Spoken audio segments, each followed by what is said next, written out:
Hello friends, ఈరోజు అయితే మేము మామిడిపళ్ళు శనివారం పూజ చేస్తున్నాం. మీలో ఎంతమంది చేశారో కామెంట్ చేయండి. దానికోసం ముందుగా తోట మామిడి పళ్ళు, సపోటాలు, అరటిపళ్ళు, అలాగే చలివిడి, వడపప్పు, పానకాన్ని తయారు చేసుకున్నాను. ముందుగా ఈ పళ్ళన్నింటినీ శుభ్రంగా కడిగి పెట్టుకోవాలి.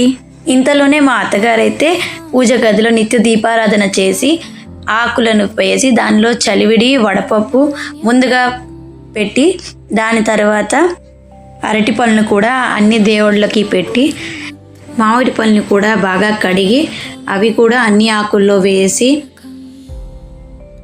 అలాగే ఈ సీజన్కి సరిపోయి సపోటా పళ్ళను కూడా తెచ్చుకొని దాన్ని కూడా పెట్టాలి. మా ఇళ్ళల్లో 3 రకాల పళ్ళను పెట్టి మొదటి శనివారం పూజ చేస్తారు.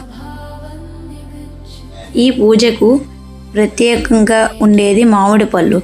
ఆ మామిడి పళ్ళతో పాటు మా ఇంట్లో చేసిన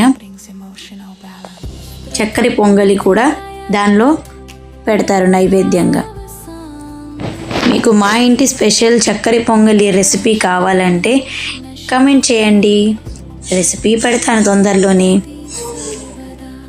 ఆ చక్కెర పొంగలి వేసిన తర్వాత కొబ్బరికాయ కొట్టి అంతే, పూజకు కావాల్సినవన్నీ పెట్టి కొబ్బరికాయ కొట్టి ఊదిబత్తీలను వెలిగించి ధూపాన్ని వేసి అలాగే కర్పూర నీరాజనాలతో పూజ కంప్లీట్ అయింది.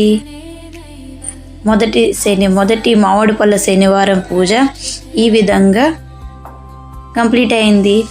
ఈ వీడియో మీకు గనక నచ్చితే లైక్, షేర్ అండ్ సబ్స్క్రైబ్ చేయండి. Bye bye.